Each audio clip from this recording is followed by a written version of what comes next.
आज मेरे लिए और मेरे मुल्क पाकिस्तान के लिए उदासी का दिन। 2 जेट मार गिराए हैं, एकदम कबाड़ वाले जेट जो कबाड़ खाने से उड़ के अफगानिस्तान की सरजमीन पे घुसने की कोशिश की, जिसे अफगानिस्तान के फोर्सेस ने। नूर वली महसूद जो टीटीपी का लीडर है, उसने कह दिया है कि पूरे पाकिस्तान में हमले करो, खुदकुश। अब हम अफगानिस्तान का दिफा करेंगे। हमें अपने फाइटर्स को कह दिया है कि फैला दो। नीचे गिरा दिया है और पायलट अभी हमारे पास है पाकिस्तानियों, जो उखाड़ सकते हो उखाड़ लो। क्या ईरान के बाद पाकिस्तान की बारी है? किस तरीके से पाकिस्तान को घेरने की कोशिश की जा रही है? क्या एकदम जनाब जोश चढ़ गया अफगानिस्तान को, और कहां से इतनी जनाब इनको स्ट्रेंथ आ गई इनके पास तो एयर सपोर्ट हुआ ही नहीं करती थी। ये कहां से इतना इनके पास असला और ये और वो। पाकिस्तान का जंगी जहाज जो है वो मार गिराया है। सिंदूर 2 जारी है। सिंदूर 2 की जो तैयारी है वो बहुत बड़ी है, बहुत ज्यादा। हमने officer of eastern command India के राजेश पुष्कर, उनकी स्टेटमेंट सुनी ऑपरेशन सिंदूर के हवाले से, और उन्होंने पाकिस्तान को एक नई धमकी दी। कहीं ऐसा तो नहीं है कि अफगान सरजमीन से हमलों की आड़ में दूसरी सरहद है उसको भी गर्म कर दिया जाए और यूं साजिश रचाई जा रही है? तो ये तो बहुत बड़ी अलाइनमेंट एक होने जा रही है, और सबसे बड़ी जो चेंज आ रहा है वो इंडिया की जो फॉरेन पॉलिसी के अंदर अब आएगा। कुछ याद आ रहा है? ट्रंप ने कहा था कि हमें बगराम एयरबेस चाहिए। कुछ याद आ रहा है ना आपको? अब से थोड़ी देर पहले ही मीडिया ने ये रिपोर्ट किया कि इस्राइल ने ईरान के ऊपर हमला कर दिया। अच्छा, मजे की बात है, नरेंद्र मोदी साहब अभी इजराइल में थे 2 दिन पहले, और मोदी साहब जैसे ही निकले हैं वहां से तो हमला शुरू हो गए हैं। तो जब ट्रंप कह देता है ना कि आप जबरदस्त कारकर्दगी दिखा रहे हैं और आप बड़े अच्छे हैं, तो बस आप गए हुए तुम दोस्त जिसके दुश्मन उसका आसमां क्यों। इस वक्त जो हुआ है हमारे बॉर्डर पर, वेस्टर्न बॉर्डर पर, मैं ये तो एक्सपेक्ट कर रही थी कि थोड़ा बहुत हंगामा होगा, लेकिन इस तौर का होगा इसका मुझे अंदाजा नहीं था।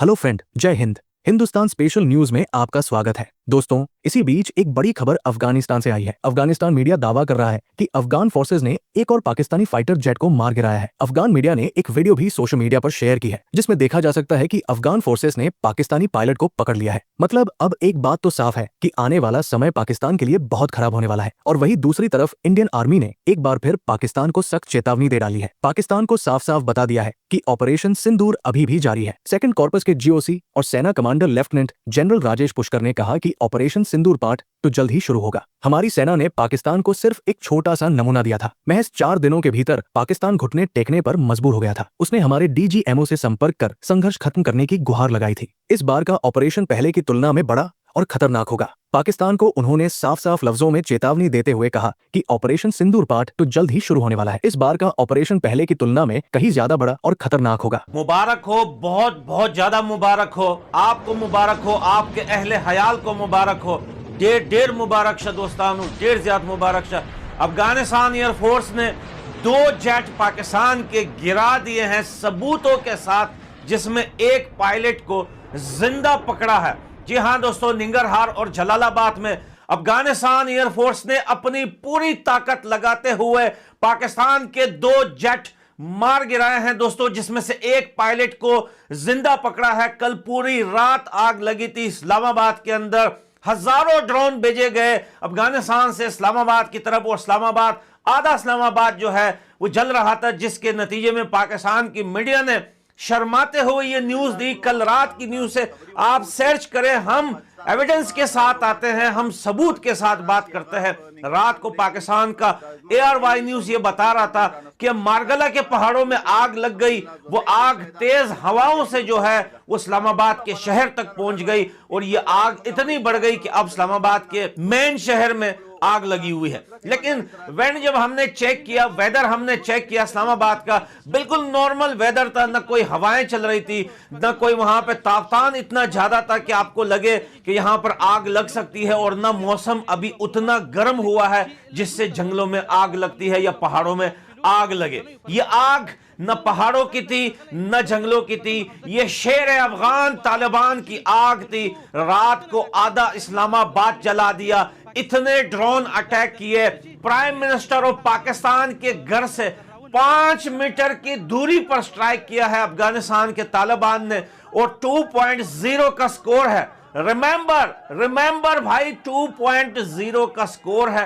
अफगानिस्तान ने इस टाइम तक 2 जेट गिराए हैं, 17 से 18 चेक पोस्ट जलाए थे, एक वेपन डिपो जलाया गया था पाकिस्तान का। बड़ी तादाद में बड़े असले पाकिस्तान से लाए गए हैं अफगानिस्तान की तरफ। और याद रहे कि सोल्जर भी अलाइव पकड़े गए हैं, जिंदा पकड़े गए हैं सोल्जर भी।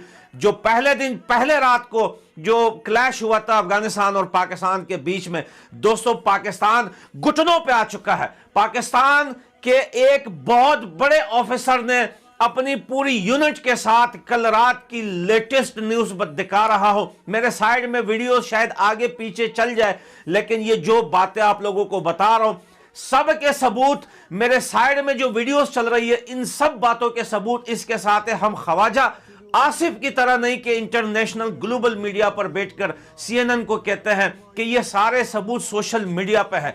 अफगानिस्तान के खोस, निंगरहार, कंदाहार और जलालाबाद, पख्तिका, यहां पर लाखों लोग सड़कों पे आज निकल आए हैं। जश्न का माहौल है। पाकिस्तान का पायलट यजीद पकड़ा गया है, जिसकी वजह से अफगानिस्तान की आवाम में बेहद खुशी है और वो ढूंढ रहे हैं उस पायलट को कि भाई हमने इस पायलट को ट्यूनिंग करना है, इसके अंदर कचरा फंसा हुआ है, वो कचरा निकालना है इसका। अफगानिस्तान के तालिबान ने, याद रखें, अफगानिस्तान के तालिबान ने अफगानिस्तान की जो अवाम है, जो जनता है, वो आउट ऑफ कंट्रोल हो चुकी है, बेकाबू हो चुकी है। हम खुद 3-3 घंटे सड़कों पे घूमे हैं कि पायलट को ढूंढने के हैं कहां पर। सारी आवाम बेकाबू हो चुकी है। सानुल्लाह टीपू महसूद लिखते हैं कि एज एक्सपेक्टेड नूर वली महसूद जो TTP का लीडर है, उसने कह दिया है कि पूरे पाकिस्तान में हमले करो, खुदकुश। अब हम अफगानिस्तान का दिफा करेंगे। हमें अपने फाइटर्स को कह दिया है कि फैला दो, हमले फैला दो। सो डॉक्टर मोहित पीरजादा ने बड़ा जबरदस्त तज्जिया दिया है इस बात पे। कभी कभी इंसान ऐसी बात कर जाता है जो बहुत लॉजिकल होती है। डॉक्टर मोहित पीरजादा कई बार ऐसी बात कर जाते हैं और ये बात भी उनकी मुझे बहुत लॉजिकल लगती है कि अब जिस तरह के हमले होंगे वो खैबर पख्तूनख्वा या बलूचिस्तान में, मैं जरा खुल के बात कर रहा हूं, वहां कम होंगे, पंजाब में ज्यादा होंगे, जो हालात नजर आ रहे हैं। क्योंकि जिस तरह का ये कॉन्फ्लिक्ट बन रहा है ना, इधर से अतात आरड़ वीडियो बनाता है कि तुम तंदूर वाले हो, तुम फलां हो, यानी पठानों के खिलाफ, अफगानों के खिलाफ इस तरह की जुबान इस्तेमाल की जाती है। जाहिर है कि ये बड़ी खतरनाक लकीर खींचने की कोशिश है। एक तासुर बनाया जा रहा है कि ये सिर्फ पंजाबी हुकूमत है, पंजाबी फौज है और पंजाब की लड़ाई हो रही है बागी साहब से। खतरा यह है कि पंजाब से ही बदला लिया जाएगा और ये बड़ा खतरनाक होगा। इमेजिन कर सकते हैं आप, खुदा ना खास्ता लाहौर, पिंडी, गुजरावाला, सरगोदा, गुजरात और ऐसी जगहों पे खुदा ना खास्ता धमाके हो रहे हैं। फिर क्या महफूज रह जाएगा पाकिस्तान में? तो इसलिए ये हालात बिल्कुल भी किसी के कंट्रोल में नहीं है। फिलहाल इतनी बात करते हैं, डरते डरते हम बात करते हैं। हम तो इसलिए शो डाल रहे हैं और इसको पराई जंग कह रहे हैं कि हमारा कोई मफाद नहीं है इसमें। तालिबान ने 20 साल इंतजार किया है अमेरिका के साथ। इनको ये जोम है, और जो भी ख्वाजा आसिफ ने पोस्ट भी किया है एक एक्स पे कि जी हम तुम्हारे साथ है, तुम इसलिए लड़ने के काबिल थे, वरना तुम इस काबिल ना होते। तो अब हम तुम्हारे साथ नहीं है तो मैं आपको सिर्फ समरी बता रहा हूं, नटशेल में, लंबी पोस्ट है।